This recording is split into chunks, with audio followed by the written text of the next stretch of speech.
her remarks were going to be timely today. This is all on the record. So, hello everyone and welcome back to the Peterson Institute for International Economics. I'm Adam Posen, the Institute's president. And today we're here for the presentation by Dr. Lael Brainard, the Honorable Dr. Lael Brainard, Director of the National Economic Council, assessing the U.S. recovery.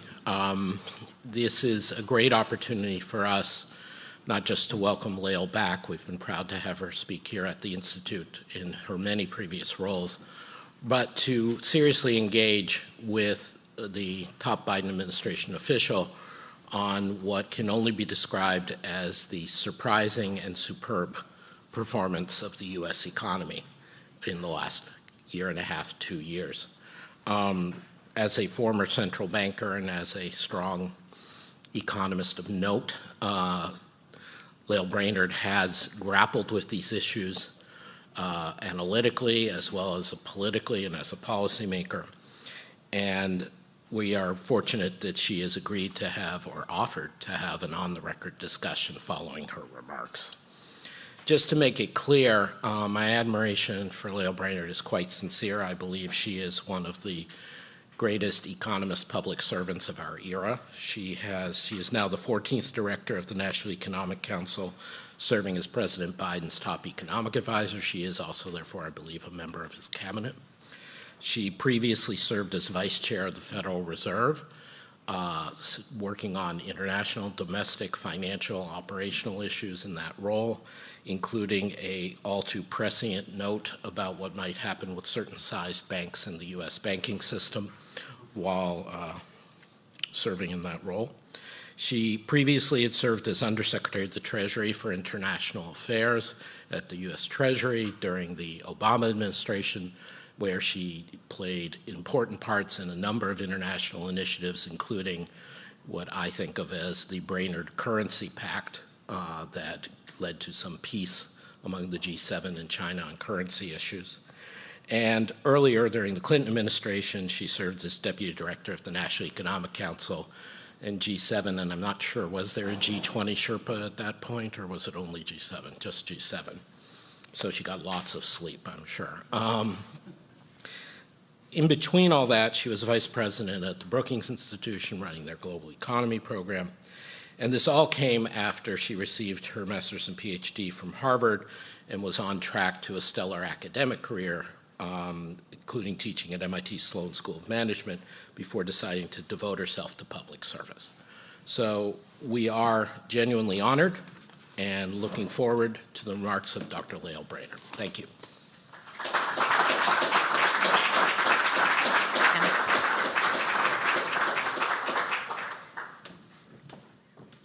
Well, I think probably I should just leave now because that was so nice. Thank you, Adam. It's always wonderful to be here, and that was extremely kind. So I'm delighted to join you after this institution has made so many contributions to thinking about the nature of the pandemic shocks and assessing the recovery, and I know that you'll continue to make really important contributions that will inform our thinking. After the pandemic years brought an unprecedented combination of negative shocks, it's especially heartening that today our recovery is strong and the disinflation process is well underway.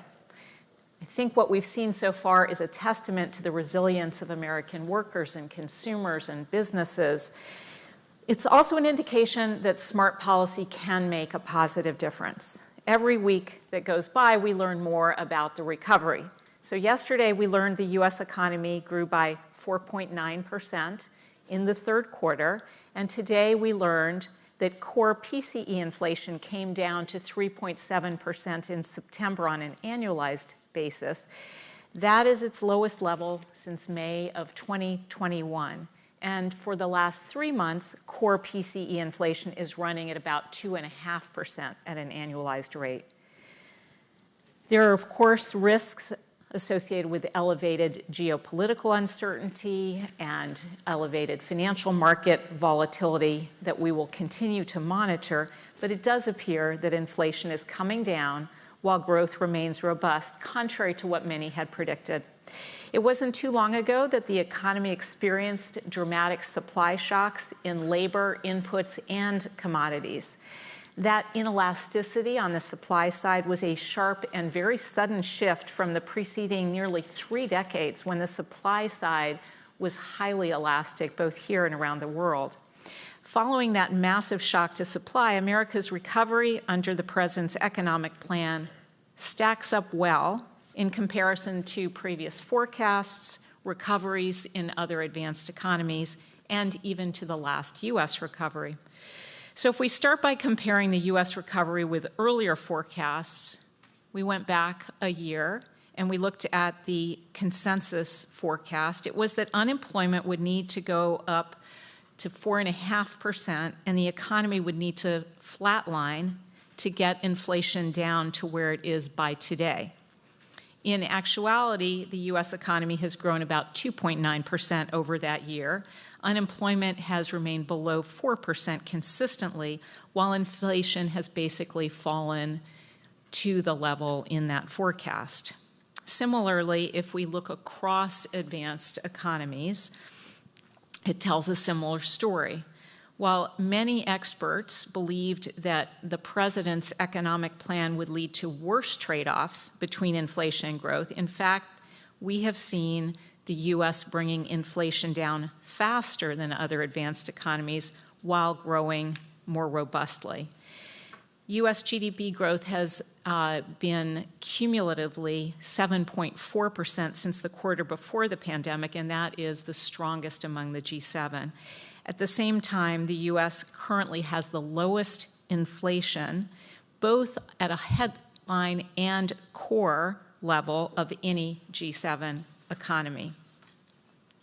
Second, we've also seen faster post-pandemic productivity growth as measured by output per worker. We've seen high growth in business investment relative to other G7 countries, particularly in areas at the heart of the president's Investing in America agenda. So, for example, real spending on manufacturing construction is actually up about 60% since the president signed the CHIPS and Science Act and the Inflation Reduction Act. The historic trifecta of the bipartisan infrastructure law, CHIPS and Science, and the clean energy portions of the Inflation Reduction Act are catalyzing private sector investments, $614 billion at last count, but who's counting, in infrastructure, clean energy, and semiconductor manufacturing.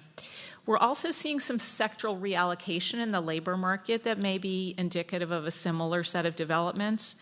In contrast to the GFC, we've seen particularly large employment gains during this recovery in sectors like professional and business services, transportation and warehousing, manufacturing and construction, sectors that are at the heart of the Investing in America agenda. We don't see those patterns in the data of other advanced economies, suggesting that the president's plan may be contributing to supply-side gains that could boost productivity growth in the years to come, although, of course, it's too early to tell. Third, it wasn't so long ago that some experts claimed that the economic policies would keep Americans on the sidelines. Instead of the Great Resignation, we've actually seen the Great Rebound. Labor force participation has rebounded by comparison with both pre-pandemic forecasts and prior recoveries, despite long-expected demographic headwinds and additional pandemic headwinds. The participation, if you look at this same point, during the previous U.S. recovery, the prime age labor force participation rate was 1.7 percentage points below its pre-crisis level. And of course, today, it's a 0.5 percentage point above the pre-pandemic level. We saw a decline in prime age participation that stretched from the late 1990s until 2015. But now we're seeing an increase in prime age labor force participation, which is at its highest level in over 20 years. The surge among prime age women and mothers with young children in particular to its highest level on record suggests that improved child care availability under policies signed by the president and remote work flexibilities may in combination be contributing to the gains in labor supply. Unemployment initially fell below 4% 4 years before outside forecasters projected, 4 years, and around 8 years faster than following the GFC rate, and of course have remained there consistently for 20 months. That faster labor market recovery potentially avoided much of the scarring that we've seen in previous downturns. So if you look at groups that traditionally recover more slowly, they actually have record low unemployment rates. That's true for Black Americans, Hispanic Americans, workers with disabilities, and workers without a high school diploma. In short, we might conclude that sharp downturns need not lead to scarring and persistent declines in participation if they're met with well-targeted policy responses. Strong labor demand, real wage gains, and record high job satisfaction are drawing more Americans into the labor force. Fourth, American households emerged from this pandemic downturn with much better financial health as compared with the GFC. And again, I think there you can see the connection to certain policies. The latest survey of consumer finances, which came out last week, reported that real median household net worth is 37% higher than before the pandemic.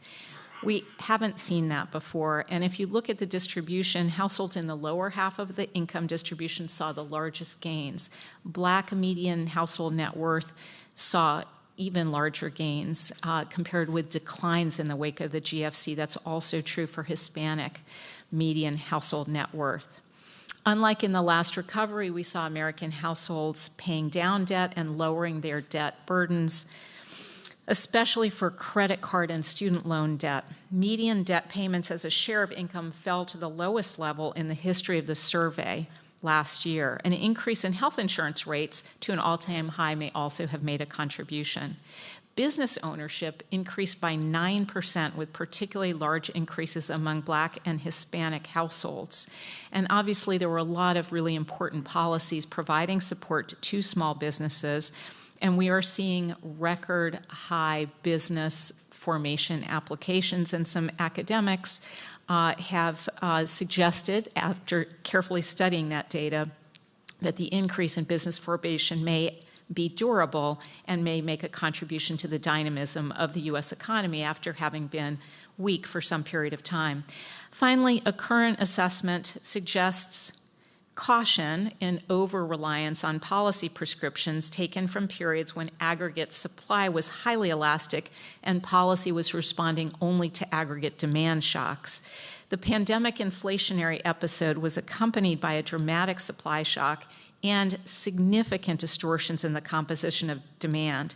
And it's interesting to note that if you look at a picture of the New York Fed's Global Supply Chain Pressure Index, and you map it against any measure of inflation, like CPI, you'll see the two moving extremely closely together. It's also noticeable that nominal wage growth continues to moderate despite what I think can be termed a strong labor market and robust payroll growth, which is at odds with earlier Phillips curve-based predictions that low unemployment would lead to even steeper nominal wage increases at a time of higher inflation. So overall, just a quick look at comparisons that would normally be informative suggests the president's policies appear to have helped create the conditions for a stronger recovery relative to forecasts, relative to prior U.S. recoveries, and relative to contemporaneous recoveries underway across the advanced world. Of course, we're going to keep learning more as experts here at the Peterson Institute and elsewhere, including across the street, continue to rigorously assess the unprecedented economic cycle. There's more work to do, and there are surely risks that we need to navigate, but our progress is encouraging. So thank you.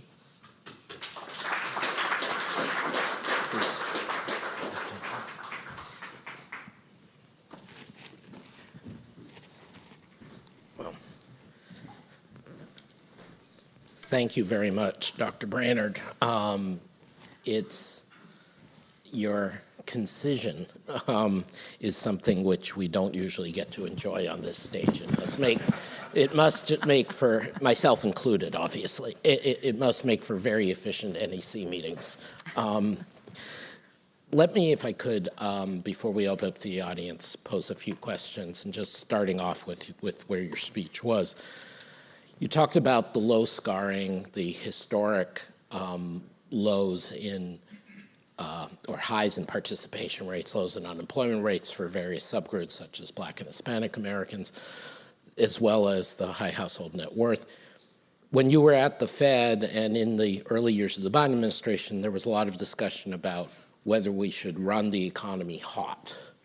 Do you think there's a message here that's of general applicability? Do you think, as you cautioned, not everything that happened this time can work every time because of supply shocks? Could you just expand on that, please? Yeah, so I do think every set of shocks needs to be carefully studied and understood before being too confident that the set of policies that worked the last time are the right policies this time. Certainly that is not what happened this time. We saw a lot of policy innovation, and I think tentatively we can conclude that the president's policies, the policy innovation that took place there led to a earlier, stronger recovery, and that recovery in turn has brought people back into the labor market and led to self-sustaining positive growth.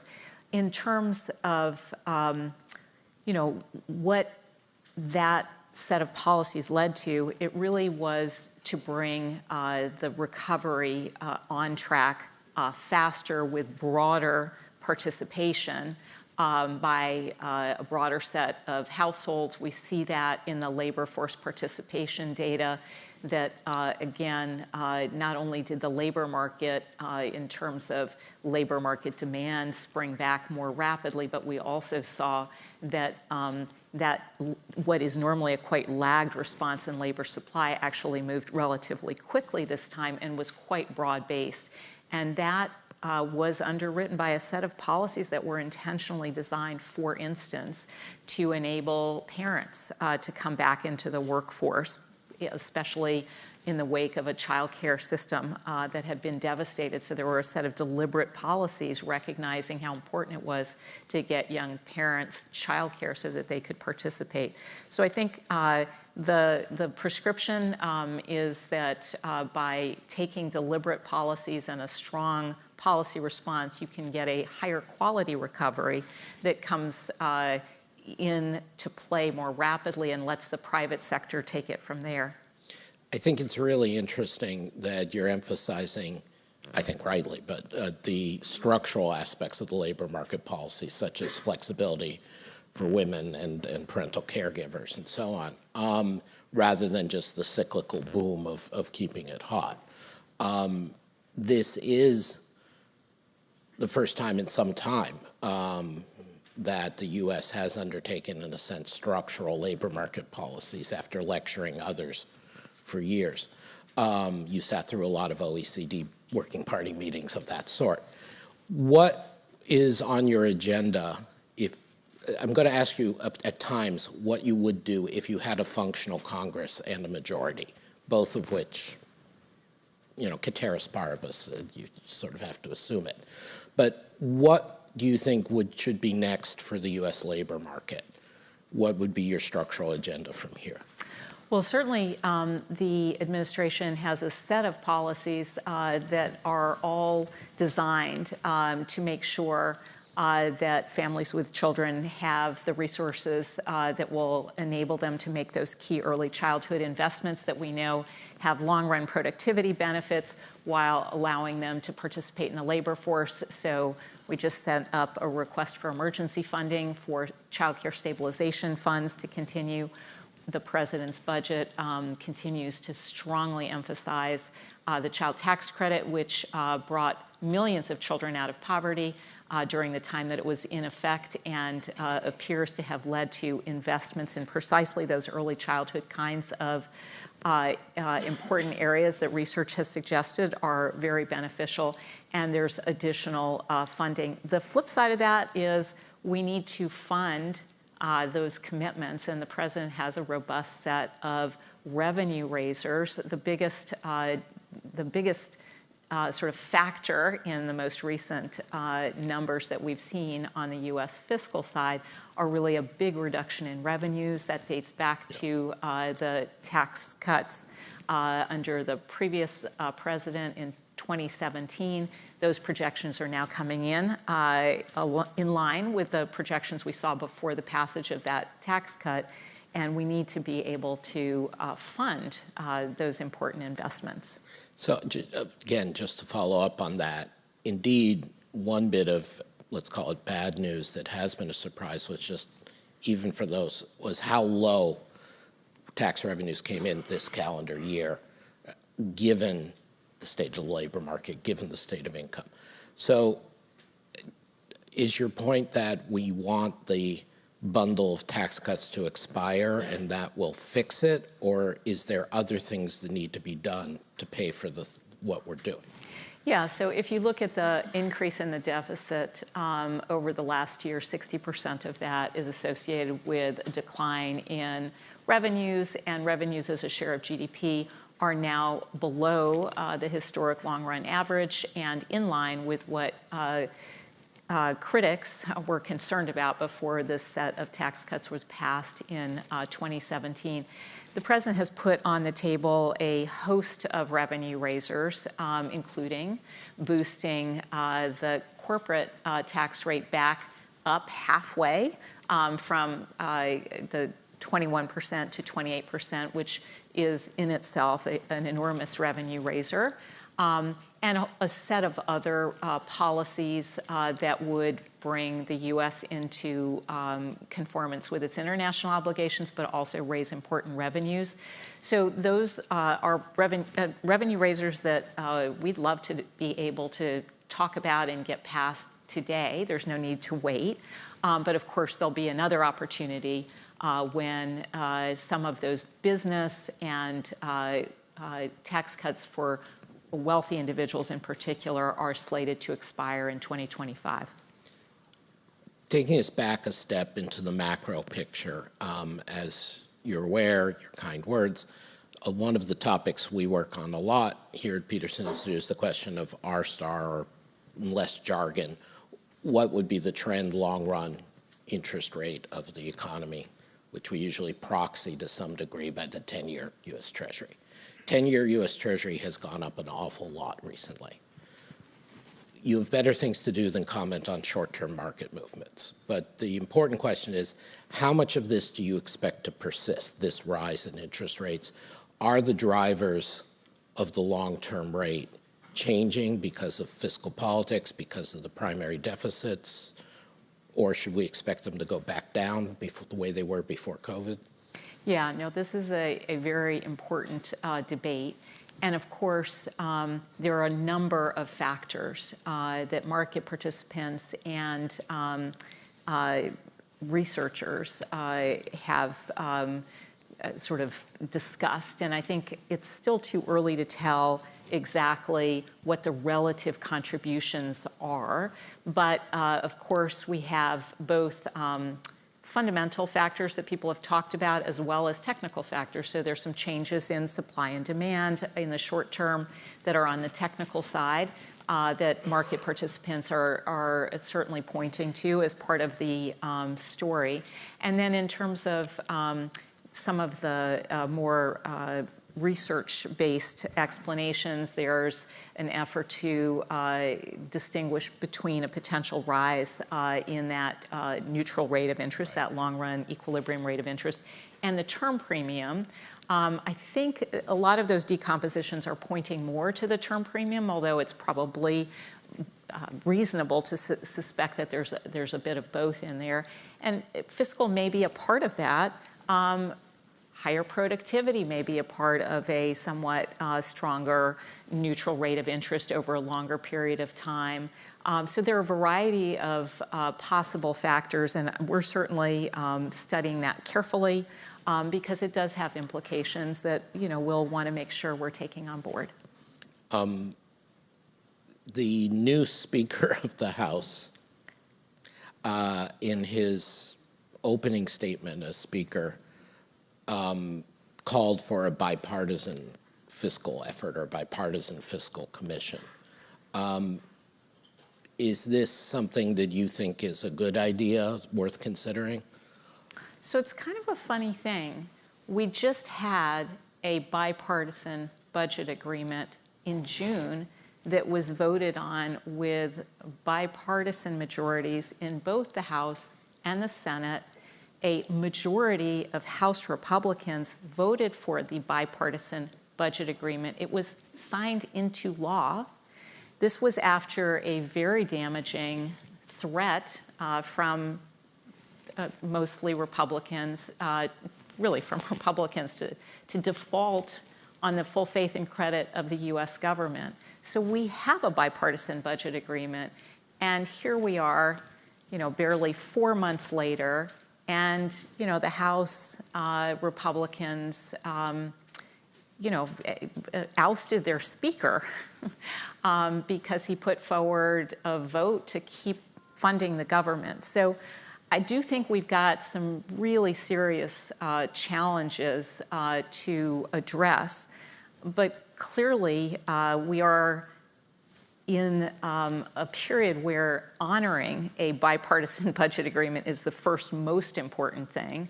And until we see the will to do that, it is unfortunate that the American people have to continue to see this kind of, sort of drama, really for no reason, when, again, you have an agreement that was just put into law with strong bipartisan majorities. Thank you. Going back to something you've mentioned a couple times, including as a potential contributor to the higher rate, productivity. And if we take the first pass numbers on GDP and on hours, it looks like productivity surged again in the last quarter. As you mentioned in your opening remarks, some of the things that the Biden administration and the Congress have passed do seem to be crowding investment, but you fairly, and I think rightly, said it's a little too soon to say that that's what's causing the productivity gain. So just, you have to be thinking about this. What do you think is going on with productivity, why it's been so strong, relatively speaking? Because markets people, myself, among others, I'm not a markets person, a comma there, worried about labor hoarding, that people were adding workers when productivity wasn't going up. So any thoughts in present where you think productivity is coming from? Well, so, I am cautious. Productivity data is notoriously volatile quarter to quarter, but we do seem to be seeing some increases in productivity. And it kind of is, I think, well grounded in some of the data areas that you might expect to go along with that. So we've seen exceptionally strong business investment. Certainly, second quarter business investment surged in areas that you would expect to contribute to productivity over time. We have seen interesting patterns in terms of sectoral reallocation of employment categories, and that is consistent with some of those business investment areas that have been really important. The business, small business applications data, the small business formation data, there too, really surprising, doubled and has stayed at that level for 2 years. And again, serious researchers are looking at that and saying, that's interesting. It looks like there may be something that is going on there. Of course, we have a very strong competition agenda for precisely this reason, to provide a level playing field, to bring more entrants into the economy and stimulate more innovation. And of course, there's also important developments in the private sector. And so you're seeing developments on artificial intelligence, for instance, that I think investors are very excited about potential gains in a host of sectors as that diffuses. And here I'm talking about predictive AI just as much as generative AI. So there are a number of things going on. I think the US was a little bit stuck in terms of not having a consistent energy kind of policy. And for the first time, we now have alignment of incentives from the government around a clean energy path for the future. And that is just leading to a sort of opening the floodgates of private investment now that there's more confidence about the demand will be there, the supply side incentives will be there for enough time to really make those investments worthwhile. The set of sort of all along the supply chain, you're finally getting certainty about the kind of long run returns on some of these investments.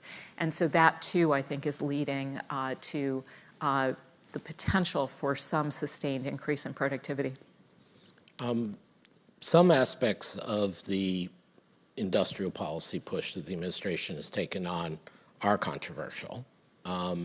In particular, the investments more targeted towards domestic production via subsidies to private companies and not subsidies to consumers, not huge amounts of spending on public R&D or infrastructure. And obviously, being here at PIIE, we're very aware of the blowback from some allies on the emergence of a subsidies competition. Obviously, you believe the policies you're pursuing are worth it, but is there any thought about what these costs might have been or ways to reduce some of these costs or risks in future? Yeah, so look, I think we all can recognize the U.S. Was just stuck for over a decade on what to do about a coordinated plan to move to cleaner sources of energy, to move to cleaner vehicles over time, to reduce emissions over a longer period of time. And the set of policies that have been put in place, including on infrastructure, including, of course, in the Inflation Reduction Act, and relatedly on chips and science, they have unstuck that process, and you now have an investment environment that is supportive of an enormous amount of unleashing a lot of private sector interest in a coordinated and coherent way. So that itself, I think, has the potential to increase technologies. If you look at the international projections, they say that 50% or over 50% of the technologies that will be necessary to achieve our emissions goals globally have not been invented yet. The US has the potential to push that technology frontier, and those innovations will be very important for countries around the world as they seek to achieve the same emissions reductions. So there's a lot of win-win here. This is not a zero-sum game. And when we talk to our partners around the world, increasingly they're recognizing, you know what, we need to be doing a little bit more of that too. There's some countries that have been trying to get there by mandates alone, and they have not been making progress. So I think increasingly we are doing this in coordination and partnership with other countries, and that's the best way to do it. I feel the need to push you just slightly on that. The other countries, if one thinks about the EU, Japan, Korea, okay, maybe, but you've done a lot of work, both research and policy through the years, concerned with the developing world, the low and middle income economies. And a world of big subsidies, even if it gets technological advance, doesn't necessarily set it up as a win for the developing world, right? India may want to do its own subsidies. Countries may be forced to choose, do you go with the Chinese or the European or the American model? I mean, I don't mean model, I mean standard. Oh, sorry. Is this a concern, or are you confident that we build the right technologies, they will get out there, the market will take care of it? So I'd say two things. A world where the US meets the president's emissions goals is a much better world for all countries than where we were 5 years ago. I think that is just completely non-controversial. And this is the way to do that. Nobody else has put on the table a reasonable and achievable way to get that done. Secondly, do I have absolute confidence that as the technology frontier moves, that it will diffuse and make cost savings available? That's what we've seen in every technology cycle so far. And in this particular domain, there's a huge amount of investment that is oriented towards helping developing countries actually take advantage of these changes. It's very much in our interest, and we are supporting funding both at the World Bank, a large increase in the World Bank, that was part of our funding request, as well as we are working to bring private sector actors together. At every international summit we go to, we have American private sector actors in partnership with local entrepreneurs in these countries, intending precisely to make some of these investments. I'll just ask a couple more questions before opening up to our audience. Relating to that, so we have coming up APEC. It seems there will be a summit, Biden and Xi, we hope, or we expect. There's also been a lot of initiatives from different parts of the administration under the heading of IPEF, the Indo-Pacific Economic Framework.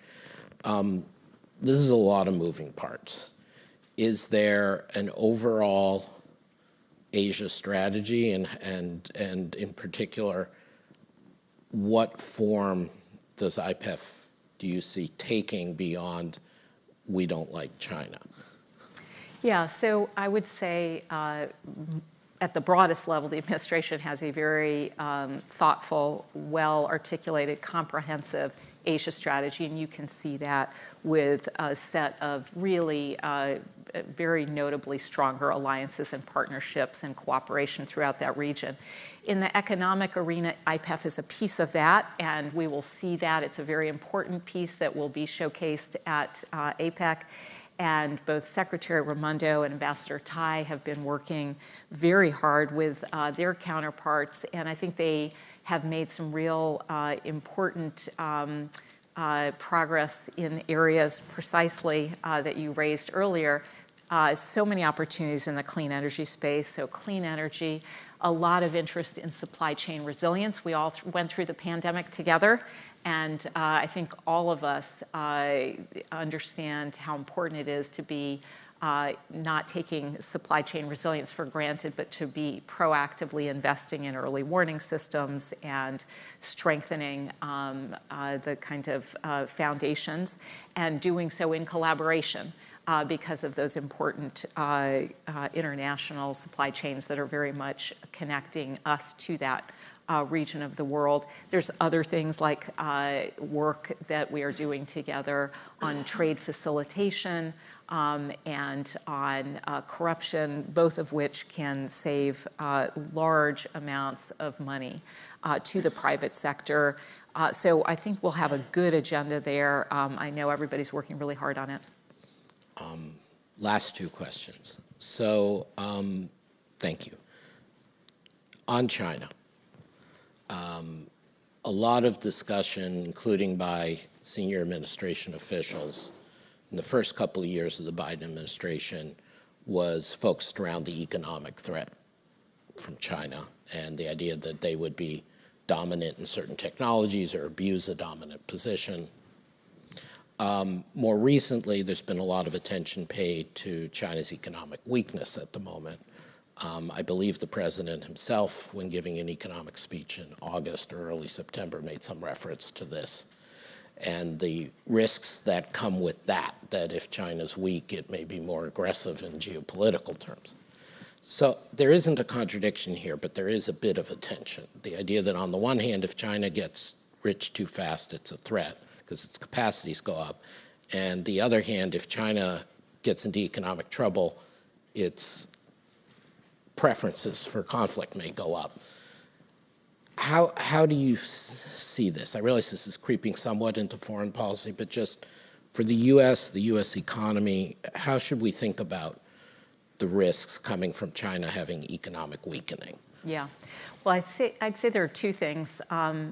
First, there are the set of policies that she has undertaken that are in the economic arena but related to national security. And so we see a host of behind-the-border policies, very opaque, large amounts of subsidy, usually working with state-owned enterprises that really lock up supply chains or vital parts of supply chains in really important areas, such as solar and critical minerals, rare earths in particular. There are a variety of areas where we have to counter those policies. And so that is the part of our agenda that's very much focused on individual policies, also, unfortunately, theft of intellectual property that, again, is both an economic and a national security problem. And so we've undertaken a set of policies there that we think are very targeted. They are intended to address just areas that are well-defined in terms of national security and economic security objectives, and we'll continue to do that. More broadly, China is emerging from the pandemic somewhat differently. Their sets of policies have tended to be on the investment side, traditionally less capacity or will to really support consumers. That's different, I think, than a lot of other countries. Certainly, the support for consumers or for households here was an important part of the recovery. And so we're seeing just a different approach that China has traditionally taken, they're taking today.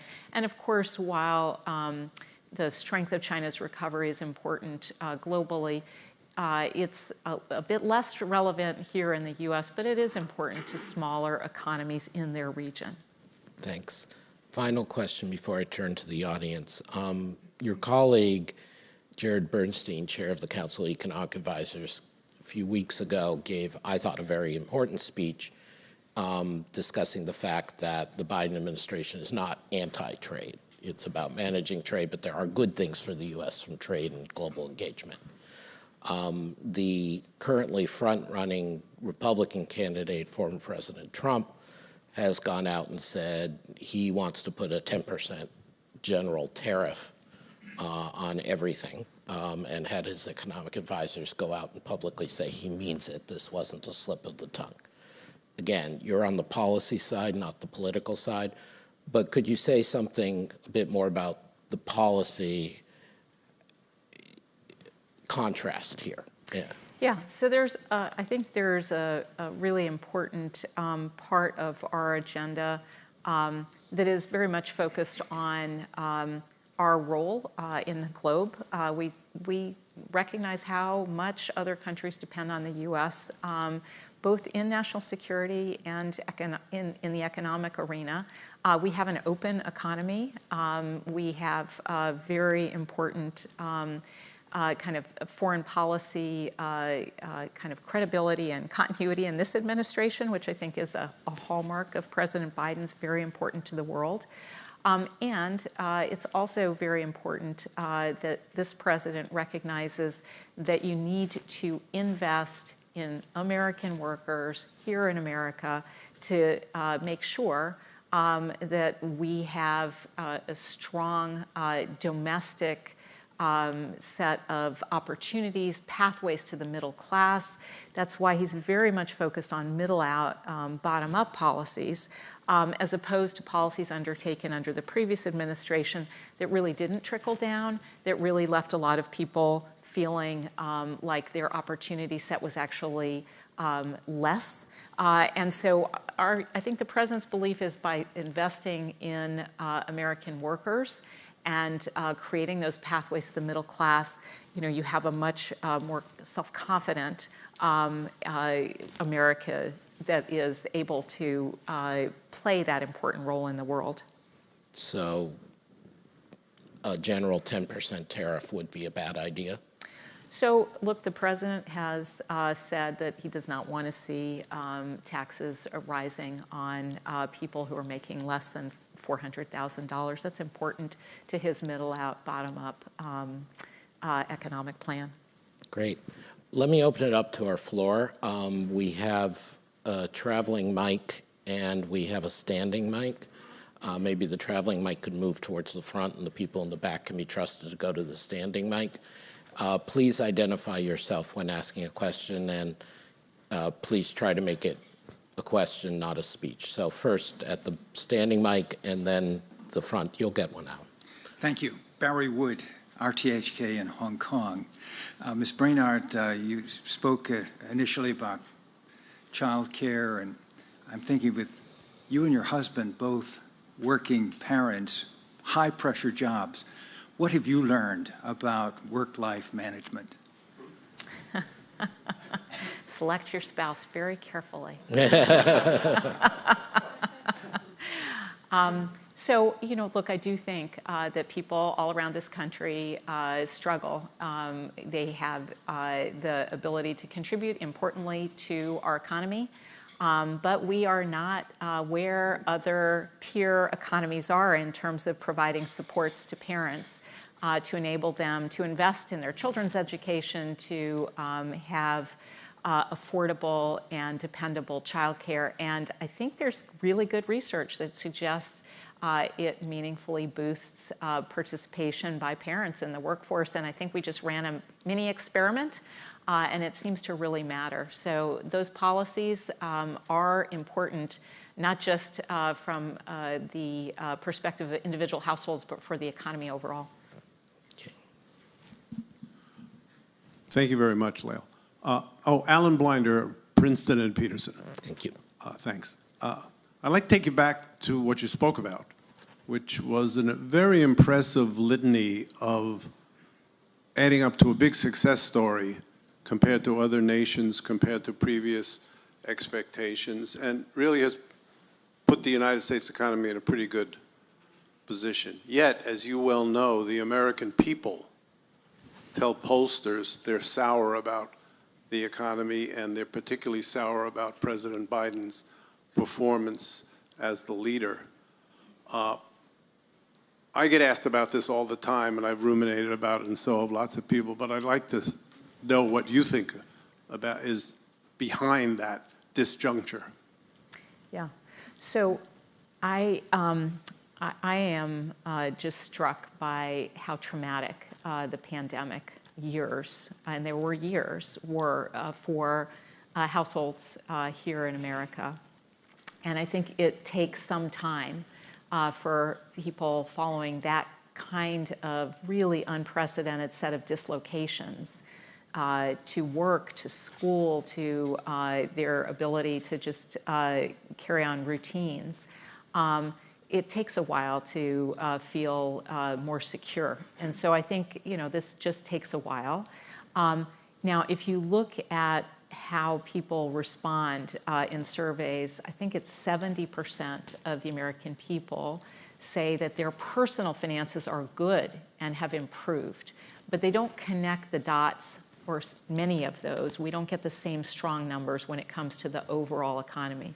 Similarly, when you poll the policies that the president has enacted, they're enormously popular policies. So you get really good responses on them, including, by the way, Americans really do support paying for things by raising taxes on wealthier people, and by corporations that aren't actually paying as much tax as we expect in terms of our corporate tax rate. So those are things that are well supported. But you're right, in terms of seeing the connection between those, it's going to take a while. Thanks. At the back mic, please. Joe Gagnon, Peterson Institute. Lael, that was a powerful, persuasive presentation on the administration's success. I'd like to go to back to Adam's first question, which I think you answered very well about the lessons to be learned from a strong policy response, which got us back into a good place faster, which I agree. But you mentioned that it's important to take into consideration the underlying shocks, and in particular, one thing you mentioned was that supply in past recessions has been very elastic, and then now in the latest episode, we ran into some supply bottlenecks. And so I just want to ask if I'm interpreting this correctly, or you let me know if I don't understand this correctly, but so the implication of supply bottlenecks would actually, if anything, argue for less aggressive demand stimulus in the recent recession than perhaps in others. Now, nevertheless, we've got to a good place, and so it's not an argument that what was done wasn't appropriate. But I'm just asking if it's the right interpretation is if you were in a different recession which didn't have those supply bottlenecks, the case would be all the stronger for the type of strong macro policies we took. Is that a correct interpretation? So I think broadly speaking, but I was trying to be a little cautious by saying that I think we need to be kind of developing policy for the specific conjuncture and set of shocks in combination each time. So while I might have a general predisposition in that direction, I was just struck during this particular episode how unusual the set of developments were, and they did necessitate both. I mean, there was tremendous intervention on the supply side to unstick bottlenecks, as you know. I mean, there were just, we had in the administration, you know, ocean shipping and involvement in, you know, directly in kind of port blockages. There were very specific things that needed to be addressed on the supply side as well. So again, I want to be a little cautious about, you know, having a kind of prescription for every case, but surely distinguishing between aggregate demand and supply shock seems very important in terms of how much support to aggregate demand and some of the micro interventions. That's great. I'll keep going to the back mic, but if there's anybody in the front couple tables who wants to get in the queue, raise your hand, please. Stan Voiger, AEI. You mentioned childcare a number of times. It came up in an earlier question too, and I, as a parent of a 2-year-old, I appreciate that. But the childcare component of Build Back Better, I think, was criticized pretty harshly, but fairly, really across the political spectrum. I think it was projected to dramatically increase costs to households in the top half of the income distribution, while pushing a ton of demand into households the bottom half of the income distribution, despite it being a sector with all kinds of supply constraints. And then all of that was set to expire after 6 years. Is there a new childcare plan that the administration has developed? Has the thinking evolved there? Because I do think some of that criticism was very reasonable. Yeah, so I think we recognize that it's important to increase the supply side of the economy as well. That was very supply side of the child care provision as well. It was very heavily disrupted during the pandemic, and it turned out that support to the supply side is very important, as well as giving poorer households the ability to afford child care. So it has to be a careful combination of the two in order to get kind of good outcomes in terms of availability of slots and the ability to afford those slots, as well as making sure that people in that sector have the kind of pay that will keep them in that sector. Great. Over here, please. Thanks, Sarah. Hi, thanks so much. Ann Perrin with Temasek. At the end of Adam's questions, he did touch on IPEF and APEC, and obviously APEC coming up. But I just wanted to double-click a little bit more on supply chain resiliency, something obviously coming out of the pandemic. We all, I mean, just anecdotally, we all saw we couldn't get certain things just with ports having blockages and whatnot. How's the administration looking at that? Obviously, that's we've seen real effect to U.S. companies, and not just in IPEF, but other areas of the globe that really rely on supply chains and having that opportunity. How are we looking at that in the future to not see these issues come up again? Yeah, so I would say during this administration, we have developed a more systematic approach to supply chains, really didn't have infrastructure in place to think about supply chain disruptions in a kind of systematic way. And that has changed. For instance, at the Department of Transportation, you have now a whole logistical data infrastructure that allows the private sector to be monitoring along with the public sector. It's called FLOW, and it provides data which allows you to see, sort of flashing yellow developments.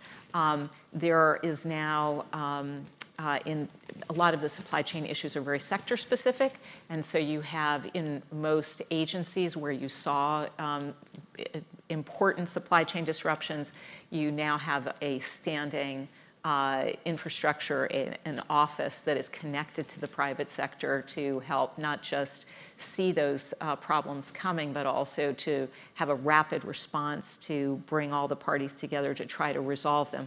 And we're doing similar things with our partners in the Asia or the Indo-Pacific region with IPEF and in some cases bilaterally. Great. We're getting, I know Dr. Brainard has a hard stop in about 4.5 minutes. So what I'd like to do is gather 3 questions, and then she can choose which ones she wants to answer. I like that. So there are 2 at the back mic, and then the gentleman there. Hi, So, Tristan Reed from the World Bank. You wrote a paper about 20 years ago that was very useful called Trade Policy in the 90s. And reading that today, one sees a lot of contrast, between the Clinton administration and the Biden administration. And so I wonder, with the benefit of hindsight, would you have done anything different with respect to trade policy in the 90s? Like, before you respond, you'll get your choice. Second question there, please. Thank you for joining us. Cullen Hendricks here with the Institute. I mean, I agree that these hundreds of billions of dollars in green technology and semiconductors have the potential to be very transformative. Do we have the labor force that's going to be necessary to make good on them? And if not, what is being done or can be done to make sure that we do? And finally there, please. Yeah, hi, David Smick, International Economy Magazine. Thank you, very impressive talk. I'll throw 2 questions into the mix. To what extent was the dramatic weakening of the Chinese economy and its effect on commodity prices around the world, did it contribute to the drop in inflation? The second question I have is the mystery of the performance of the 10-year bond, which is, given the drop of inflation and given that we're now facing war-like conditions where you would normally see a flight to safety in the bond market, why is the bond market behaving the way it is? The question seems That's to me... 2, David. Okay. Well, no, that's 2.5. That's 2, David. 2.5. Stop. No. Lael, over to you, please. No, David. When I say Great. no, it means no. So those are all excellent questions. I think I've probably addressed the last one. Why don't I just talk a little bit about workforce, because that is so important.